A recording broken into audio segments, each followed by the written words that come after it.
Welcome to my new blog. आज बहुत खुशी, आज जेजे आसुँगी। चलतु देखिए आगू ब्लॉग कौन हो से आसुँच से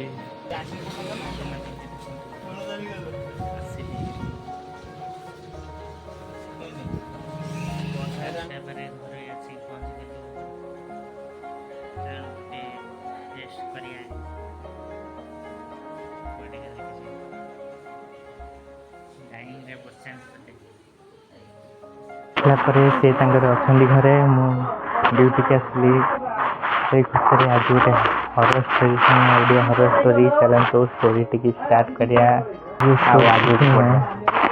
लोक सहित करता गोटे भूत बंगलार ब्रिटिश लोक चलतु स्टोरी स्टार्ट करिया कौन से भयनाक रात्रि से लोक सहित पूरी गात बंगलार चलतु सुनिले जना पड़े कौन होता। बंधु मैंने आज मु आपन को जो कहानी शुणा जाऊँगी तार सत्यता विषय में मत धारणा नहीं, किंतु यही कहानी मोर पिलादिन मो जेजे ठार शुणी आसुची। तेबे भिडियोटी स्टार्ट करिया पूर्व आपण माननकु आम तरफ एक अनुरोध, आमर यही गप भिडियो गुड़िक बनवाई बहुत परिश्रम एवं समय देवाक पड़े, तेणु आपण मान सपोर्टर बहुत आवश्यक। तेणु जो मैंने आम चैनल को सब्सक्राइब करना से सब्सक्राइब करनियंतु एवं वीडियो को लाइक करनियंतु। तो चलतु आउ देरी नक भिडियो को आगू बढ़ाइबा। यही कहानी हूँ से समय जेबे आम देश स्वाधीन हो नथिला। ब्रिटिश माने निजर रहियापाई देशर बहुत गुड़िए जगार निजपाई बंगला बनई देथिले। सही बंगला भितर गोटे बंगला ओडिशार पुरी जिले में थिला। लोकों कहवा अनुसार से बंगलार भूत देखा जाउथिला एवं सेठी ब्रिटिश अधिकारी माने रहियापाई डरुथिले। तेबे यही कथार सत्यता जानियापाई सेठाकू जॉर्ज बुश जी कि जड़े ब्रिटिशर उच्च पदाधिकारी एवं साहसी व्यक्ति थिले, से सेठाकू रहियापाई आसिले। बंगलाटी बहुत पुराना थिला एवं सहर ठारू बहुत दूर थिला।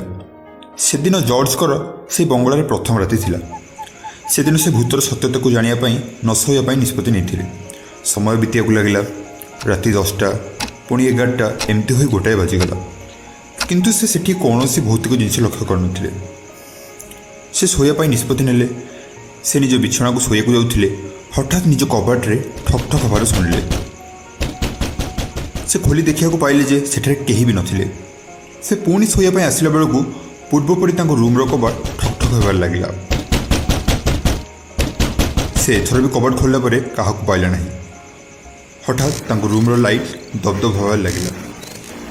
से जानिपारे जे किछि भौतिक जिनस तांको पाखरे अछि। से तुरंत निज खंडा को हाथ धरी पकाइले एवं जोर पचारे किए तुमे एवं मो ठारू कौन चाहूछ। यह कहवा संगे संगे एक लंबा हाथ से रूम्र झरका दे जॉर्ज को निकट को आसला। से विलंब नक निज खंडा द्वारा से हाथटी को हाणीदे।